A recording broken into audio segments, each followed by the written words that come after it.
Para empezar, quisiera leerles una ilustración que nos ayude a colocarnos en sintonía con el tema que vamos a estudiar. El tema va a ser acerca de la iglesia. Dice así: la iglesia es el único movimiento que Cristo dejó sobre la tierra para que le representara. Todo el que quiera estar en el centro de lo que Dios está haciendo en el mundo, hoy debe involucrarse con su iglesia.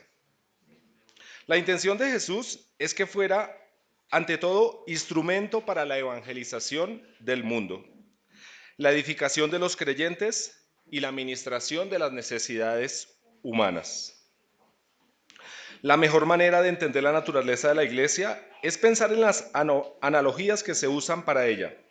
Es llamada la esposa de Cristo, el cuerpo de Cristo, la familia de Dios, el ejército del Señor y el edificio de Dios. Una esposa es una mujer con la que se compromete un hombre. La iglesia es, pues, personas con las que Cristo está comprometido. Un cuerpo es un organismo por medio del cual alguien actúa. La iglesia es personas por medio de las que Cristo obra. Una familia es un grupo de personas íntimamente relacionadas que se nutren y cuidan unas a otras. La iglesia es personas por medio de las que Cristo alimenta y cuida a sus discípulos. Un ejército es un grupo de soldados armados y organizados para la guerra. La iglesia es personas por medio de las que Cristo combate el mal. Un edificio es una estructura donde una persona mora. La iglesia es un pueblo en el cual Dios mora. La idea de esposa sugiere nuestra relación con Cristo. La idea de cuerpo indica nuestro trabajo por Cristo. La idea de familia habla de nuestra íntima comunión con Jesús. La idea de ejército sugiere nuestra misión por el Señor. La idea de un edificio habla de nuestra amistad con Él. Como esposa debemos amar. Como cuerpo debemos servir. Como familia debemos nutrir. Como cuerpo debemos servir. Como familia debemos nutrir. Como ejército debemos avanzar. Como edificio debemos permanecer. Quería, pensar, quería empezar con esta ilustración porque nos da un panorama del tema que quiero que estudiemos hoy. Si pensamos en las últimas enseñanzas, yo las miré ahí en la página, se nos ha hablado acerca del amor, de tener contentamiento, acerca de crecer, acerca de la Biblia, acerca del compromiso. Eso es lo que Dios nos ha llevado a estudiar últimamente en los temas libres que hemos tenido. Y todos esos temas apuntan como al crecimiento y madurez que debemos tener como iglesia. Creo que Dios nos está hablando de eso, de que debemos crecer y madurar. El Señor hoy inclinó mi corazón para estudiar acerca de lo que es la iglesia. Pensemos en eso, ¿qué es la iglesia? ¿Quién inventó la iglesia? ¿Quién la colocó? ¿Se le ocurriría a alguien? ¿Para qué existe? Creo que si se trata de ponerle un título a esta enseñanza sería tres figuras de la iglesia, le podríamos llamar. Vamos a dividirlo en dos partes, vamos a mirar al concepto de qué es la iglesia, sus definiciones, y al final vamos a mirar tres figuras bíblicas con las cuales Dios nos ilustra lo que para Él o lo que Él quiso que fuera la iglesia. Eh, Quiero que me acompañen a orar y vamos a empezar. Señor bueno, gracias. Qué privilegio tenemos de hoy abrir tu palabra, Señor. Ayúdanos a entender la responsabilidad que tenemos cada vez que somos instruidos a través de tu palabra, Señor. Guíanos, Señor, somos esta congregación, esta iglesia local. Te pido que el tema que vamos a estudiar, tú me guíes a enseñarlo de acuerdo a tu voluntad. Ayúdanos a todos a mirar el papel que tenemos dentro de la iglesia. Ayúdanos a buscar dentro de tu palabra, Señor, el hacer tu voluntad. Te pido que a través de tu Espíritu guíes a todos y cada uno de nosotros a comprender tus verdades, Señor. Tu palabra no nos sirve de nada si tu Espíritu no la sella dentro de nosotros. Te pido que tomemos notas en nuestro cuaderno y en nuestro corazón para vivir de acuerdo a lo que tu palabra dice, Señor. Ayúdanos a decidirnos por hacer tu voluntad. Ayúdanos a no dejarnos llevar por nuestras propias ideas o las ideas falsas que se mueven allá afuera, Señor. Ayúdanos a más bien ser bíblicos a la hora de vivir la vida, Señor. Guíanos y pedimos la dirección de tu Espíritu Santo y en el nombre del Señor Jesús oramos.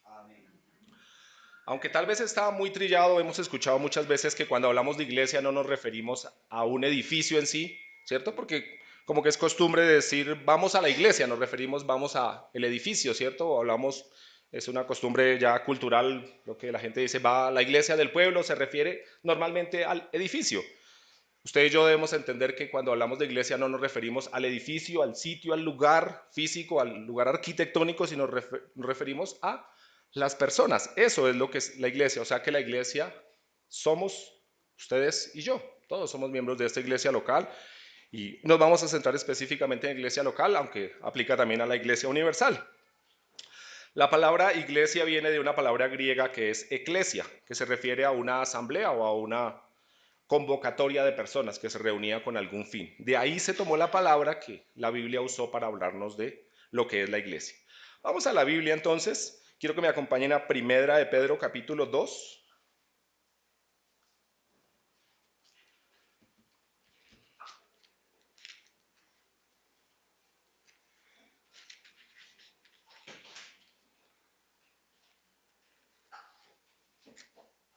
Primera de Pedro capítulo 2. Vamos a mirar versículos 9 y 10.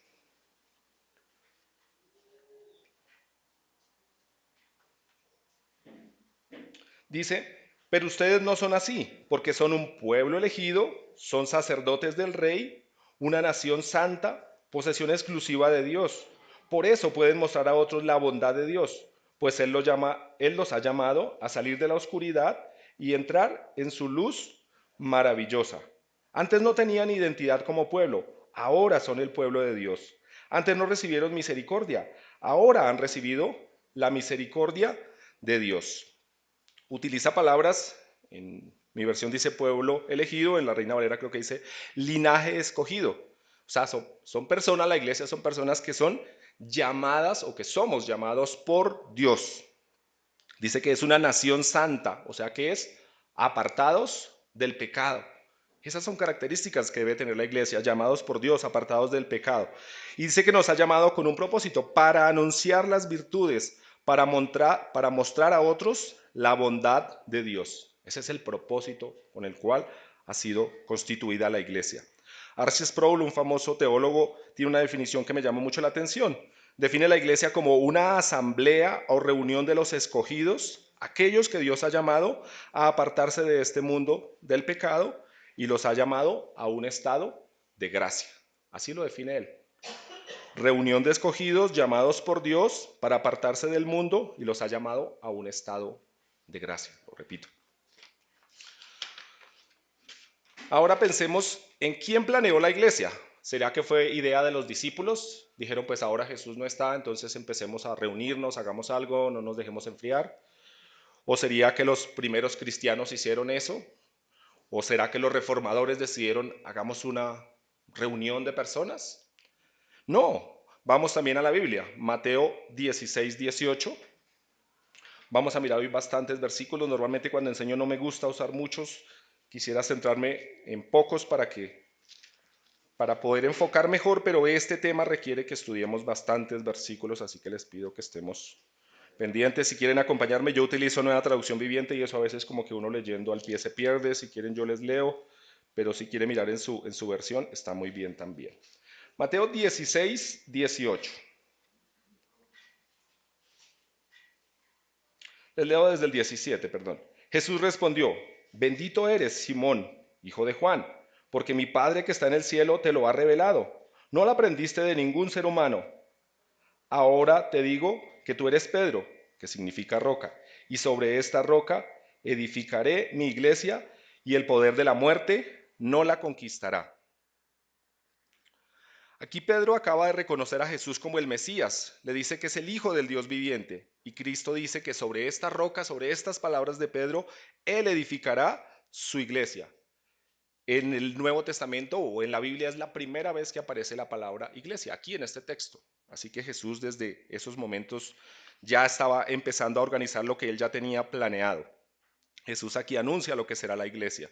Miremos también Efesios capítulo 3.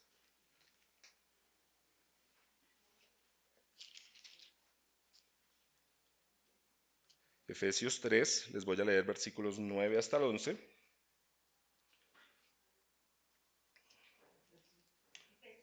3, Efesios capítulo 3, versículos 9 al 11, dice, fui elegido, está hablando Pablo, fui elegido para explicarles a todos el misterioso plan de Dios, el creador de todas las cosas, que mantuvo oculto desde el comienzo. El propósito de Dios con todo esto fue utilizar a la iglesia para mostrar la amplia variedad de su sabiduría a todos los gobernantes y autoridades invisibles que están en los lugares celestiales. Ese era su plan eterno, el que llevó a cabo por medio de Cristo Jesús, nuestro Señor. Aquí Pablo nos hace ver que era un misterio escondido a la iglesia, pero que estaba planeado desde la eternidad. Dios ya tenía planeado que un día iba a formar la iglesia. Fíjense que Dios no improvisa las cosas, ¿cierto? Dios no empieza a ver, bueno, ahora se me salió de control esto, sino Dios tenía un plan eterno. Desde que nos creó, sabía lo que iba a suceder y había pensado que un día iba a formar algo que él llamaría la iglesia. Y si Dios, pensamos que todo lo que Dios hace tiene un plan y un propósito, entonces, ¿para qué Dios quiso que existiera la iglesia? Pensemos que todo lo creado tiene una función específica. Pensemos en las funciones que tiene la iglesia y les recalco algo. Si nosotros somos la iglesia, entonces son las funciones que usted y yo tenemos. La primera de ellas la podemos encontrar en Mateo 28, 18 y 19. Esa función es la de evangelizar. Mateo 28.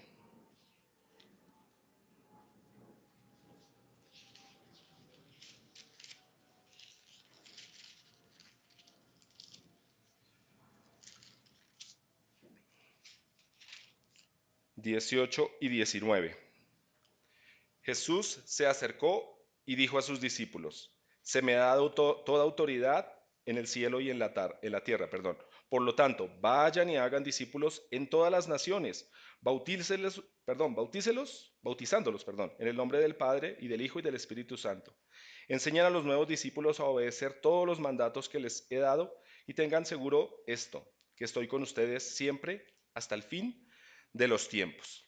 Estos versículos tienen como título casi en todas las Biblias la gran comisión, pero alguien decía que es la gran omisión, porque normalmente es de las cosas que más dejamos de lado, ¿cierto? Como creyentes olvidamos que eso es parte del propósito. La iglesia existe para eso, para llevar el mensaje del Evangelio a las personas.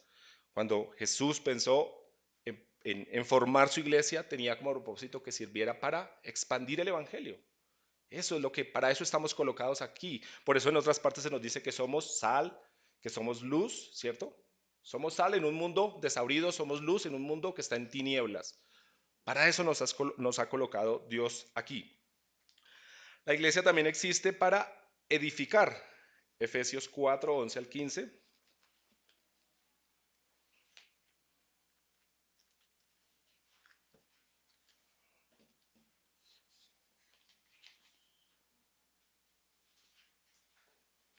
Efesios 4:11 dice, ahora bien, estoy enredado un poco hoy. Ahora bien, Cristo dio los siguientes dones a la iglesia: los apóstoles, los profetas, los evangelistas y los pastores y maestros. Y ellos tienen la responsabilidad de preparar al pueblo de Dios para que lleve a cabo la obra de Dios y edifique la iglesia, es decir, el cuerpo de Cristo.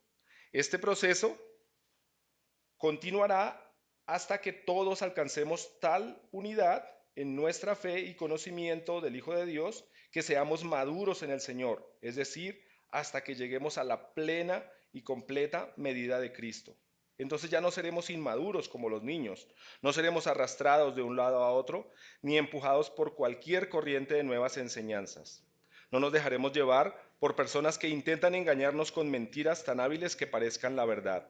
En cambio, hablaremos la verdad con amor y así creceremos en todo sentido hasta parecernos más y más a Cristo, quien es la cabeza de su cuerpo, que es la iglesia.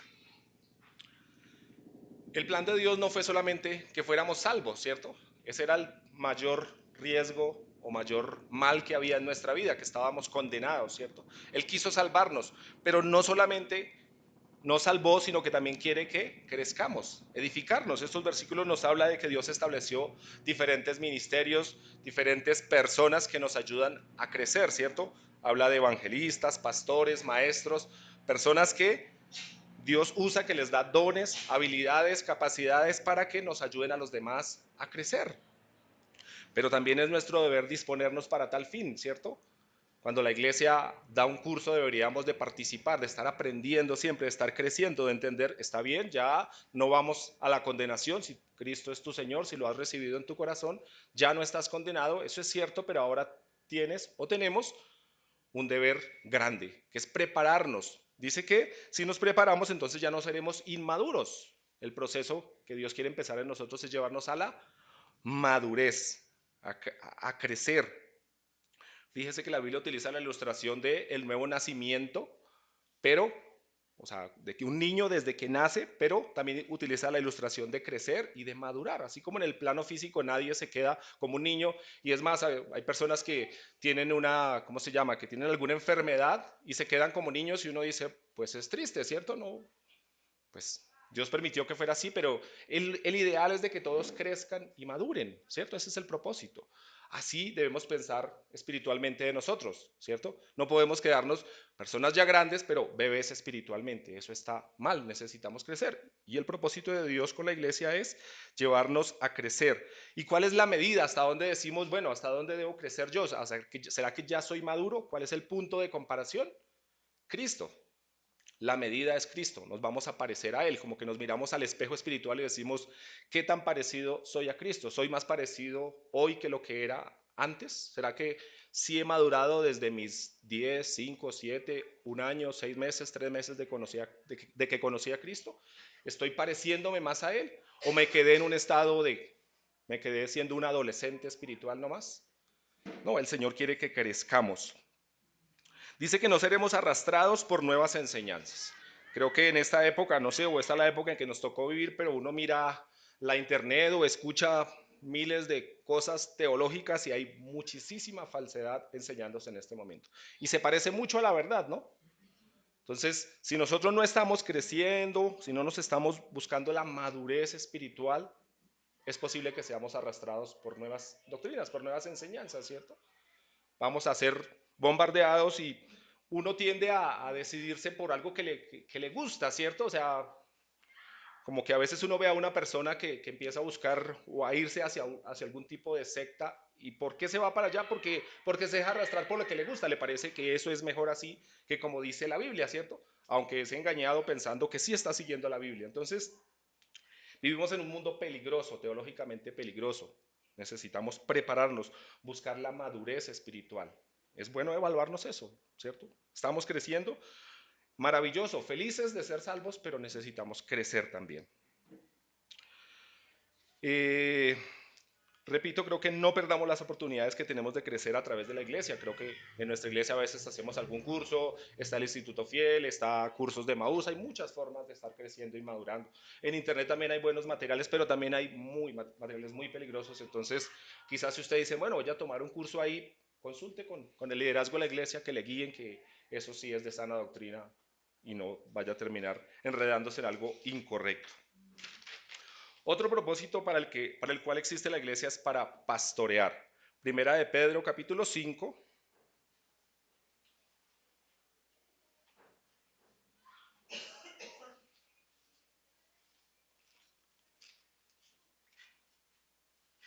Vamos a mirar los versículos 1 y 2.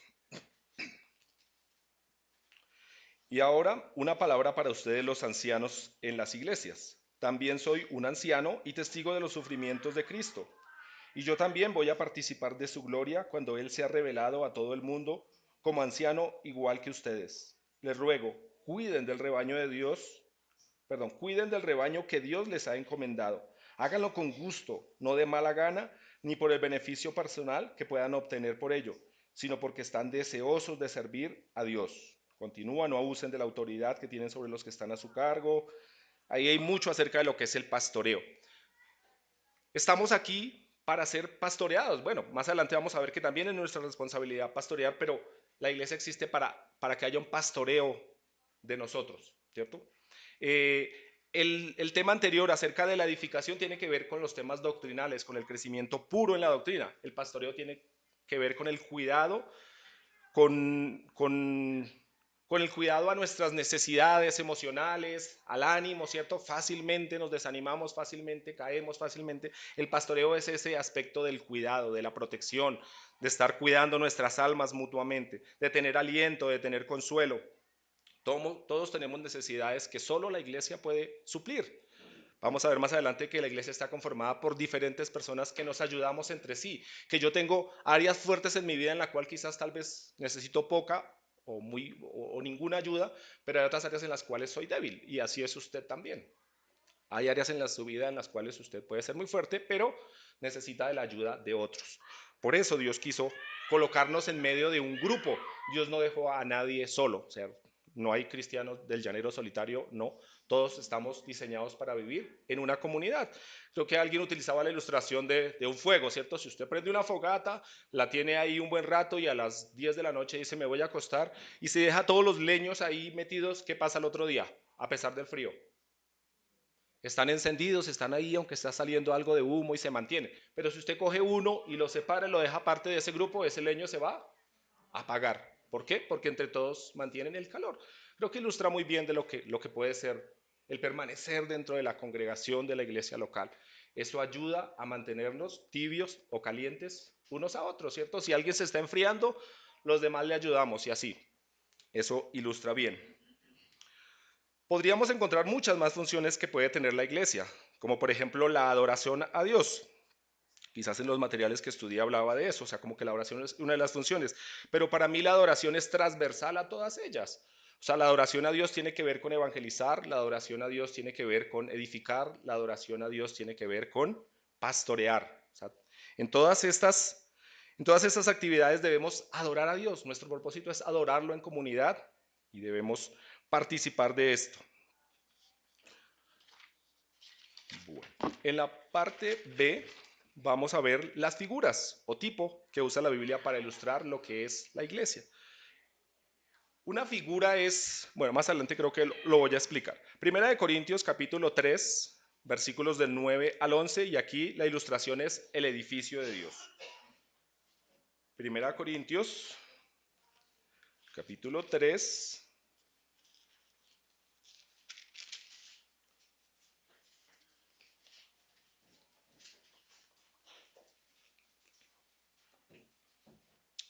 versículos del 9 hasta el 11. Y aquí está hablando Pablo también. Dice, pues ambos somos trabajadores de Dios y ustedes son el campo de cultivo de Dios, son el edificio de Dios. Por la gracia que Dios me dio, yo eché los cimientos como un experto en construcción. Ahora otros edifican encima, pero cualquiera que edifica sobre este fundamento tiene que tener mucho cuidado, pues nadie puede poner un fundamento distinto al que ya tenemos, que es Jesucristo. Pablo aquí dice que la iglesia se parece a un edificio y Jesús es ese fundamento. Ahora, una figura es una ilustración que usa la Biblia y que refleja una verdad mucho más grande, ¿cierto? Como que se utiliza la ilustración o la figura para que nos ayude a entender cómo funciona esto. Pensemos en eso en un edificio. Por aspectos de mi trabajo, mi familia casi toda está dedicada al trabajo y la construcción, así que he participado en muchas áreas de la construcción y me gusta mucho esa ilustración o me ayuda mucho porque es mi área de trabajo, ¿cierto? Pensemos en un edificio, pensemos en un muro. Bueno, aquí no tenemos uno visible así, pero un muro está formado por diferentes ladrillos, ¿cierto? Eh, y cada ladrillo tiene su función. Es más, si usted a un muro empieza a quitarle ladrillo por ladrillo, ¿qué termina pasando? Se derrumba, ¿cierto? Eso ilustra mucho la necesidad que tenemos de estar unos con otros. Los ladrillos trabajan entre sí, forman un gran muro y forman un gran edificio. Pero también la ilustración que usa Pablo nos dice que lo importante o algo muy fundamental en el edificio es su fundamento, valga la redundancia, ¿cierto? Si un edificio no tiene un buen fundamento, ¿qué va a pasar? Se va a caer. Y en el caso de la iglesia, el fundamento es Cristo. Cristo es el fundamento de la iglesia. O sea, cuando usted tiene que elegir una iglesia en la cual se va a congregar, necesita que su fundamento sea Cristo. Necesitamos ir a la Biblia y decir, bueno, ¿cuáles son los fundamentos? ¿Qué es lo que Cristo dijo? ¿Cómo debe funcionar? ¿Qué es la doctrina? Esos fundamentos son los que ha dado Cristo y en los cuales como iglesia debemos basarnos, ¿cierto? Allá afuera hay 1000 ofertas de iglesias, pero no sé si se puedan llamar iglesias, 1000 opciones de reuniones, pero vuelvo y digo, no busquemos la que más nos gusta. Uno tiende a buscar la iglesia, no, es que allá la música es más moderna, es que me queda más cerca a la casa, es que allá son más juveniles, o allá la gente es esto, o allá todos son de mi estrato social, o allá, no sé. Pero esa no es una motivación correcta para buscar un lugar donde congregarse. Lo más importante es que sea una iglesia bíblica, ¿cierto? Que me confronte, ¿cierto? Claro, no me tiene que gustar todo, no me puede gustar todo, ¿cierto? Yo necesito una iglesia que me confronte, que me hable, que me diga, por favor, muévase, por favor, sirva, por favor, apártese del pecado. Yo necesito una iglesia así, ¿cierto? No una iglesia que me deje, bueno, ¿quieres vivir así? Chévere, maravilloso. Quizás necesitamos eso, una iglesia que nos confronte. Eh, Pensemos en esa ilustración. Usted y yo somos como ladrillos en el muro del Señor. Estamos aquí con una función. Como les decía hace un segundo, si a un muro se le quitan demasiados ladrillos, termina por caerse, ¿cierto? O si se le quita uno, aunque sea va a entrar frío. Ya no va a funcionar como un muro, no va a servir el propósito por el cual fue hecho ese muro, ¿verdad? Entonces, así, ustedes y yo, todos y cada uno de los que estamos acá, somos útiles en la obra del Señor. Dios nos ha colocado aquí con un propósito. No piense que usted sobra, no piense. No, Dios lo trajo acá a este lugar, aunque fue que lo invitó Arnold, Pedrito, no sé quién lo invitó por primera vez o no sé cómo llegó a usted a esta congregación, pero Dios fue el que lo trajo a este lugar. Piense que Dios lo ha colocado acá, ¿cierto? Como un ladrillo de su muro y usted no puede arbitrariamente decir que se va o no se va o que no va a servir. Dios lo colocó aquí. Pensemos en eso, entendamos que Dios creó a la iglesia y Dios nos está edificando. Una segunda ilustración está en Juan 10, Evangelio de Juan, capítulo 10, versículos 11 al 15, muy conocido. Hay muchos cuadros acerca de este. El pastor y las ovejas. Vamos a leerlo. 11 hasta el 15. Evangelio de Juan 10. Aquí es Jesús mismo quien está hablando y dice, yo soy el buen pastor. El buen pastor da su vida en sacrificio por las ovejas. El que trabaja a sueldo sale corriendo cuando ve que se acerca el lobo. Abandona las ovejas porque no son suyas y él no es su pastor. Entonces el lobo ataca el rebaño y lo dispersa. El cuidador contratado sale corriendo porque trabaja solamente por el dinero y en realidad no le importan las ovejas. Yo soy el buen pastor. Conozco a mis ovejas y ellas me conocen a mí, como también mi Padre me conoce a mí y yo conozco al Padre. Así sacrifico mi vida por las ovejas. Aquí Jesús describe a su iglesia o se describe a sí mismo como un pastor que cuida un rebaño. Ustedes y yo aquí en esta ilustración vendríamos a ser ovejas. Y pensemos en las ovejas. Las ovejas normalmente son animales muy débiles, son indefensos y perdónenme el punto de comparación, pero son hasta torpes, ¿cierto? Las ovejas son los animales más. Pero Dios lo utiliza esa ilustración para hacernos ver quiénes somos en el Señor, ¿cierto? Nosotros nos creemos tan hábiles como, no sé, como los perros o como los gatos, pero el Señor nos compara con ovejas. Y eso duele, ¿cierto? Eso como que nos quita el orgullo, como que quisiéramos que nos compararan con leones. Pero no, el Señor dice que somos.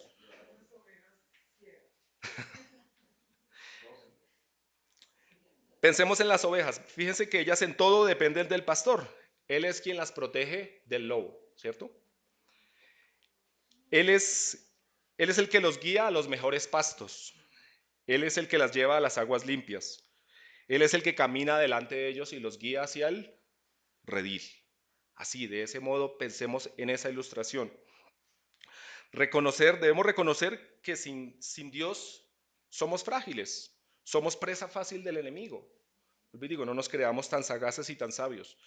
Más bien, reconozcamos que necesitamos la guía del pastor. Siempre he pensado que todos los países celebran la independencia, todos los países tienen el Día de la Independencia. Y está bien en cuanto a libertad de las naciones, está muy bien la independencia, pero como creyentes nosotros no celebramos el Día de la Independencia de Dios, sino debíamos celebrar el Día de la Dependencia de Dios. Debemos aprender a depender de Él.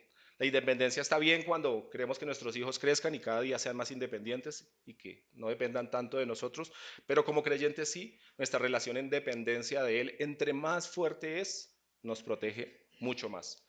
Pero tendemos a ser independientes, así, no, pues es que yo ya llevo tantos años en el Evangelio, yo ya me sé, he leído toda la Biblia, entonces como que cada día soy más independiente, pero fíjese que la Biblia me llama esa dependencia de Él. Debemos, como las ovejas, ser dóciles y seguir a nuestro pastor. Tercera y última figura o ilustración. Primera de Corintios capítulo 12. Primera carta a los Corintios capítulo 12.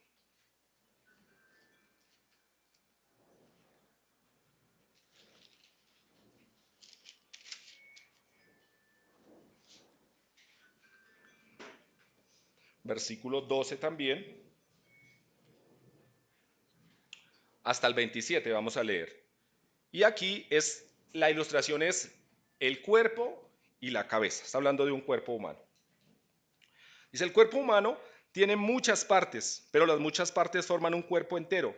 Lo mismo sucede con el cuerpo de Cristo. Entre nosotros hay algunos que son judíos y otros que son gentiles. Algunos son esclavos y otros son libres. Pero todos fuimos bautizados en un solo cuerpo, por un mismo espíritu, y todos compartimos el mismo espíritu. Así es, así es, el cuerpo consta de muchas partes distintas, no de una sola parte. Si el pie dijera, no formo parte del cuerpo porque no soy mano, no por eso dejaría ser parte del cuerpo. Y si la oreja dijera, no formo parte del cuerpo porque no soy ojo, ¿dejaría por eso de ser parte del cuerpo? Si todo el cuerpo fuera ojo, ¿cómo podríamos oír? O si todo el cuerpo fuera oreja, ¿cómo podríamos oler? Pero nuestro cuerpo tiene muchas partes y Dios ha puesto cada parte justo donde Él quiere. Qué extraño sería el cuerpo si tuviera solo una parte. Efectivamente, hay muchas partes, pero un solo cuerpo. El ojo nunca puede decir, el ojo nunca puede decirle a la mano, no te necesito. La cabeza tampoco puede decir al pie, no te necesito. De hecho, algunas partes del cuerpo que parecieran las más débiles y menos importantes, en realidad son las más necesarias. Y las partes que consideramos menos honorables son las que vestimos con más esmero. Así que protegemos con mucho cuidado estas partes que no deberían verse, mientras que las partes más honorables no precisan esa atención especial. Por eso Dios ha formado el cuerpo de tal manera que se le dé más honor y cuidado a esas partes que tienen menos dignidad. Eso hace que haya armonía entre los miembros, a fin de que los miembros se preocupen los unos por los otros. Si una parte sufre, las demás partes sufren con ella. Y si una parte se le da honra, todas las partes se alegran. Todos ustedes en conjunto son el cuerpo de Cristo y cada uno de ustedes es parte de ese cuerpo. Pablo hace ver que nuestro cuerpo está formado por distintas partes, ¿cierto? Eso es, la palabra cuerpo tiene que ver con eso, con algo que está conformado por distintas partes. Y todas y cada una de esas partes, aunque son de distintas formas y tiene funciones diferentes, debe funcionar como un todo, ¿cierto? No sé si han escuchado la ilustración. Si usted va, no sé, si está martillando y de pronto se mete un martillazo en el dedo, la cabeza dice, allá él, ¿cierto? O los ojos dicen, no sé, o los pies dicen, eso sí, el que se pegó fue que la mano, que pelearon entre las manos. No, todo su cuerpo se mueve en armonía en eso, ¿cierto? Su mano se mira, se chupa, se sale a correr, a buscar aguas. Todo su cuerpo trabaja en función de eso que acaba de suceder, ¿cierto? Su cerebro piensa todo su cuerpo se mueve en pro de ese miembro que acaba de sufrir, ¿cierto? Me fascina esa ilustración por eso, o sea, nos hace ver que el cuerpo, aunque está compuesto de diferentes partes, unas que parecen más importantes que otras, pero finalmente todas son importantes, el cuerpo funciona en armonía. Pensemos en que una parte del cuerpo dijera a las otras no te necesito, o sea, como que bueno, no tiene nada que ver, la oreja puede decirle al pie, pues yo estoy tan lejos de usted que no, no tiene sentido, ¿cierto? Más bien habla de armonía, que todos los miembros, todas las partes de ese cuerpo se preocupan las unas por las otras, viven pendientes, ¿cierto? Si una parte sufre, las demás sufren. Si una parte recibe honra, todas se alegran. Personalmente me fascina esa ilustración. En la congregación donde estaba antes dictaba un curso que se llama Curso Ministerio, que hablaba acerca del servicio y se profundizaba un poco en estos versículos. Ese texto resalta mucho que somos diferentes, ¿sí? Y tendemos a menospreciar eso, es decir, es que yo tengo mejor don para hablar, es que yo soy más estudiado, yo soy más, ¿cierto? Tendemos a menospreciar al otro, pero es como si las partes del cuerpo menospreciaran, como si los ojos dijeran, es que yo sí veo, en cambio las orejas no ven nada, ¿cierto? No, es que la oreja no fue puesta para ver, ¿cierto? La oreja fue puesta para escuchar. Así, Dios nos dio dones y capacidades distintas, con funciones distintas y con propósitos distintas, así que no debemos juzgar lo que hace el otro, ¿cierto? No estamos para eso. Dios nos ha dado una función y unas capacidades para hacer tal cosa. El texto también nos dice que somos diferentes y habla de que, y entre nosotros pensemos, somos hombres y mujeres, jóvenes, otros más viejos, de distintas razas, de distinto nivel económico, de distinto nivel académico, tenemos dones espirituales diferentes, tenemos funciones diferentes, somos diferentes, ¿cierto?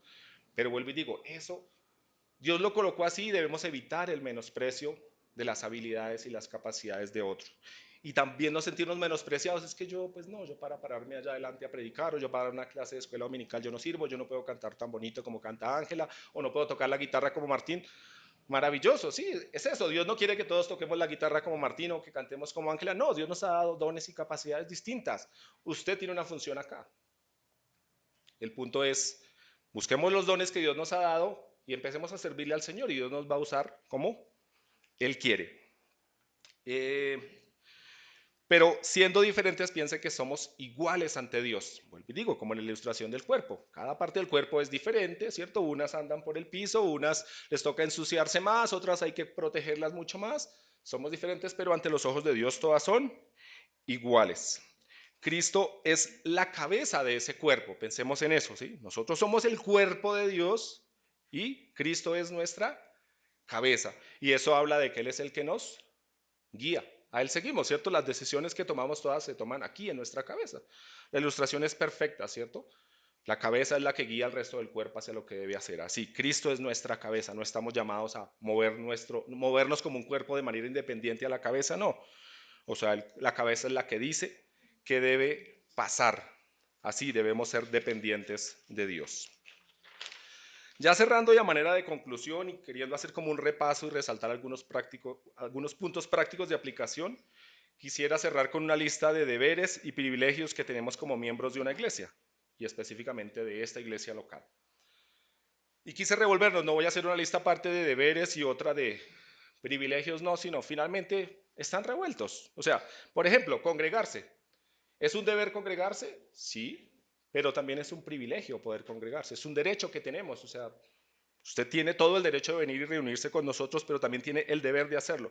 ¿Recuerdan lo que dice Hebreos 10:25? No dejando de... Ujú. Dice más bien, creo que es el 24, dice más bien estimulémonos al amor y a las buenas obras, como en la ilustración que les decía hace un momento del fuego encendido. Estamos aquí para estimularnos al amor y a las buenas obras. En vez de dejar de congregarnos, en vez de tener excusas para no venir a la iglesia, estamos aquí para estimularnos al amor y a las buenas obras. Eh, Quizás es un deber hacerlo y nos duele cuando alguien falta. Yo creo que, no sé si los ancianos llaman a las personas cuando no pudo venir el domingo, pero a todos, creo que todos los extrañamos, ¿cierto? Alguien no vino, debemos estar pensando en eso, orando por su necesidad, porque no pudo estar, está desanimado, no tiene plata para venir, está enfermo, ¿cierto? Debemos velar por eso. Son partes de nuestros deberes, venir. O sea, también es nuestro deber estar aquí. Cada vez que la iglesia abre sus puertas, nosotros debemos participar de eso. No lo tomemos como que, bueno, pues es que es opcional, como que no, debemos. Estamos puestos aquí para eso. Yo no puedo juzgar las razones por las cuales no puedes venir el domingo, yo no puedo juzgar las razones por las cuales no te conectas a la reunión de oración o a un curso. Yo también me he quedado dormido cuando es la hora de la oración. Yo también me olvido de ese momento. Yo también a veces tengo otro compromiso, ¿sí? No estamos juzgando eso, lo decimos en amor, pero sí debemos pensar por qué fallamos muchas veces a algo, ¿cierto? Vuelvo y digo, no, yo no vengo siempre los domingos, trato de que sea, pero a veces tengo alguna cuestión, no siempre me conecto a la reunión de oración, no siempre participo en un curso, no siempre participo en todo, pero pensemos qué es aquello que impide que estemos participando en lo que debemos hacer. Veámoslo, como les digo, no como una opción, y congregarse no es una opción, sino es un deber cristiano. Debemos hacerlo. Quizás allá afuera la gente dice, pues, yo sí creo en Dios, yo creo en Cristo, pero yo no creo en la iglesia. Bueno, perdóneme, pero eso no es cierto, porque ¿quién instituyó la iglesia? Cristo. Él fue el que dijo que debíamos de congregarnos. O sea, si yo digo eso, estoy creyéndole a Cristo a mi manera. Estoy tratando de adaptarlo a mis ideas. Estoy diciendo, pues, ya no creo en Él. Estoy tratando de que Él sea lo que yo quiero que Él sea, lo que a mí me conviene que Él sea. U otros dicen, no, pues yo no necesito la iglesia, pero es que Dios está en todas partes. Sí, está bien, es cierto, Dios está en todas partes, pero Él no nos manda a usted y a mí estar en todas partes. Nos manda a estar en la reunión de su iglesia, ¿cierto? Entonces, nuestros argumentos son contradictorios a lo que la Biblia dice. Pensemos en eso, pensemos en que es nuestro deber estar aquí en la reunión de la iglesia y tratemos de minimizar al máximo que de verdad si es algo de fuerza mayor, lo hagamos y si no, aquí nos debemos encontrar siempre. Otro deber que tenemos como miembros de una iglesia es ofrendar. Dios nos da el privilegio y el honor de contribuir económicamente para su obra, ¿cierto? Le damos de lo suyo, no le damos, no es que, Señor, yo te voy a dar, es que me llegó esta plata, pero es que es mi plata, yo tantos años trabajando. No, ¿quién le dio las fuerzas para trabajar? ¿Cierto? Es de Él, estamos es devolviendo de lo suyo. Nosotros solamente somos administradores, ¿cierto? Pero a veces creemos que somos los dueños y pues yo soy el dueño de este dinero y le voy a dar lo que me sobra. No, al contrario, él es el dueño, yo soy el administrador. ¿Y un administrador qué tiene que hacer con el dueño del negocio? O darle cuenta, ¿cierto? Decir, bueno, ¿en qué gastó? ¿Cierto? Pensemos si Dios nos preguntara, bueno, tu sueldo del mes es, no sé, 5 millones. Esos 5 millones en qué se están invirtiendo. Pensemos que Dios nos hiciera una auditoría, yo no sé de términos contables, pero pensemos en eso. Que el Señor dijera, a ver, muéstrame la contabilidad de este mes. ¿Habría razones verdaderas para decir yo no pude ofrendar? Yo sé lo que es pasar momentos en que uno no puede ofrendar, ¿verdad? Yo sé, ¿cierto? Pero démosle prioridad a Dios en la ofrenda, porque es que Él es el dueño, o sea, el administrador. Si, el dueño puede gastar como quiere, ¿cierto? Es su plata, él se la gasta como quiere, pero el administrador no. Y nosotros no somos dueños de nada, somos administradores de lo que Dios nos ha dado. Sea su casa, su carro, su cuenta del banco, su trabajo, somos administradores. Pensemos en ese orden de ideas, pensemos. Y nuestro deber es ofrendar. Estamos aquí para sostener la obra del Señor, ¿cierto? Que Dios es el dueño de todo, maravilloso, que Él podría permitir que nos regalaran este lugar y fuera nuestra propiedad nuestra, sí. Pero si Él no lo quiere hacer, también es potestativo de Él, ¿cierto? Pero Él nos manda a ser fieles, ¿cierto? A velar, a orar para que los que deciden cómo se gasta el dinero de esta congregación, que Dios les guía a hacerlo correctamente, ¿cierto? Nuestro deber es ofrendar también. Otro deber y derecho que tenemos es el pastoreo.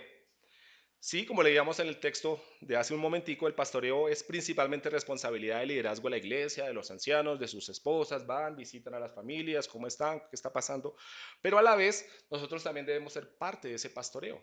Como les decía, debemos estar pendientes de qué está pasando con alguien. Esta persona no ha vuelto, esta persona está desanimada o no sé, lo que yo vaya sabiendo, o sea, Dios me coloca al lado de ciertas personas, yo no conozco dónde viven, quizás algunos sé, de otros no sé, pero qué bueno que estemos pendientes, ¿cierto? Estar entre mujeres, entre hombres, entre niños, sí, estamos pendientes, bueno, ¿cómo está tu situación? Estoy orando por ti, te hemos extrañado. Es nuestro deber estar participando de esto. Como leía en el texto, en uno de los textos que leímos, debemos sufrir con el que sufre, ¿cierto? Si está pasando una situación en nuestro deber aún económico, si alguien está en una situación económica difícil, debemos ayudarle económicamente. Si está desanimado, debemos sufrir con él y también gozar con él. Y también estos privilegios también dependen de la disposición de nosotros, porque a veces alguien nos puede llamar y decir, hermano, ¿cómo he estado? ¿Cómo lo hemos extrañado? Bien, chao, chao. Así como que lo cortamos de una vez. Nuestro deber es pastorear y dejarnos pastorear también. Si los ancianos, los líderes nos llaman, bueno, quiero reunirme con ustedes, ¿cómo han estado? No es, no puedo, no, es que trabajo, no, es que es nuestro deber disponernos para ser pastoreados también. Otro deber que tenemos como miembros de una congregación es orar por y con la iglesia. Y quizás los que hemos participado en la reunión de oración duele mucho ver que a veces habemos 2 o 3 personas. No sé cuántas personas somos oficialmente aquí, 20, 30, no sé, pero normalmente no estamos ahí. Vuelvo y digo, yo también lucho, no estoy diciendo que siempre me he quedado dormido, se me ha olvidado, todo me ha pasado, pero luchemos contra esas cosas, dispongámonos. Eso es parte de nuestros deberes, ¿cierto? Debemos estar allí. O sea, más la reunión de oración yo pienso que es tan puntual, o sea, nuestra oración es dependencia de Dios. Cuando yo no oro, y yo no estoy juzgando que no ore en su tiempo a solas con Dios, no, no estoy diciendo eso, pero la reunión para orar por las necesidades, como que nos sentimos acompañados, ¿cierto? Como que alguien está orando por eso que me está pasando, por la situación de de mi familiar, y quizás piense en alguien que está pasando una situación muy difícil y pone eso en el grupo de oración de la iglesia y nadie se reúne a orar por eso. ¿Se sentirá acompañado realmente? ¿Se sentirá respaldado realmente? No. Se sentirá a decir, bueno, pues gracias por las buenas intenciones de los que me dijeron suba su petición de oración, pero no se siente acompañado, hermano. No estamos sufriendo con el que sufre. Estamos perdiendo nuestra visión. Hacia que yo los animo, vuelvo y digo, yo no puedo juzgar a cada quien porque no lo puede hacer, pero pensemos en eso, que necesitamos como parte de la congregación participar en la oración también. Evangelizar. Es una de las razones, eso es otro de los deberes, evangelizar. Es una de las razones por las cuales Dios colocó su iglesia. Piensa en algo. ¿Cuánto hace que no invitas a una persona a hacer un curso contigo o a la reunión de la iglesia? No estoy diciendo. ¿Cuánto tiempo hace que? No estoy diciendo cuánto hace que no traes a alguien acá, porque uno puede invitar. Yo sé lo que es invitar a muchas personas y que la mayoría digan, no, pues es que no puedo, es que tengo que trabajar, es que es el día de hacer deporte, es que tengo que. Está bien, pero el punto es tú, ¿qué estás haciendo? ¿Estás intentándolo? Al menos estás orando por alguna persona a decir, yo quiero invitarla a la reunión de la iglesia. Es un deber también hacerlo, ¿cierto? Para eso Dios constituyó a su iglesia. La iglesia no es solamente un lugar donde venimos a recibir, sino también es un lugar donde venimos a dar. Tenemos muchas funciones, ¿cierto? Como les digo, son deberes y derechos. Recibimos todos esos privilegios, ¿cierto? De la ofrenda recibimos el privilegio de tener una silla donde sentarnos, de tomarnos un café, ¿cierto? Todas esas cosas nos dan esos deberes que cumplimos nos traen unos privilegios muy grandes, ¿cierto? Si oramos, pues también Dios escucha nuestras oraciones. Entonces, pensemos en todas estas cosas. Y como les digo, yo no quiero que se vayan pensando que es que yo me paré aquí a tirar piedras. No, yo también lucho. Delante de Dios no puedo decir yo soy perfecto. No, para mí hablar de esto como que decir, uy, ese tema yo lo hablo, pero es que yo me siento como que yo no estoy cumpliendo. Necesitamos hablarnos y decir, todos estamos fallando. Necesitamos crecer, necesitamos madurar. Así que les animo a esto. Quiero cerrar con una segunda ilustración.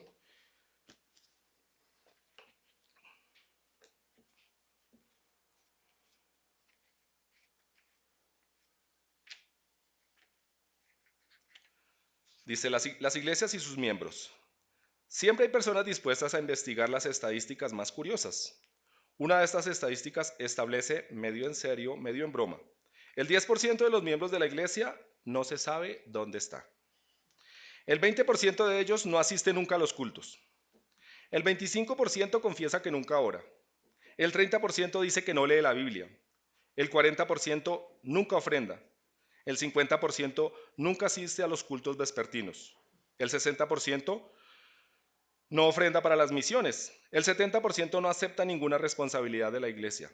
El 90% no ha ganado nunca un alma para el Señor. Pero el 100% espera ir al cielo con el Señor. ¿Algún comentario? ¿Dónde se encuentra usted? Señor, queremos agradecerte, Señor, por tu palabra.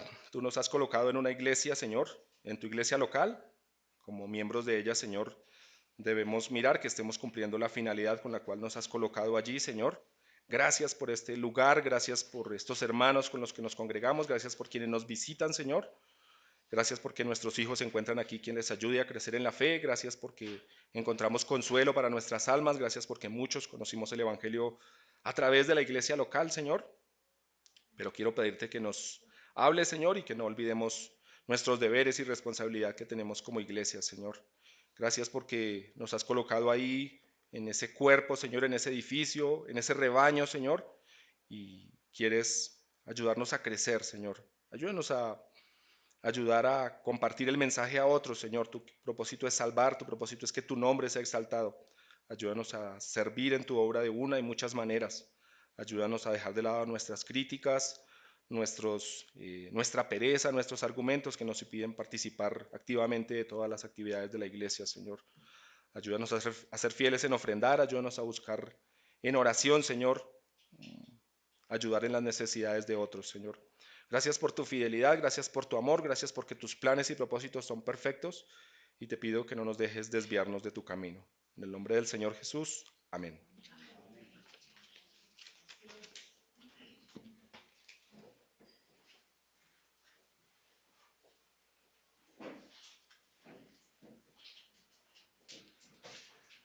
Eh, bueno, mis hermanos, vamos a despedirnos en oración. Quiero darle las gracias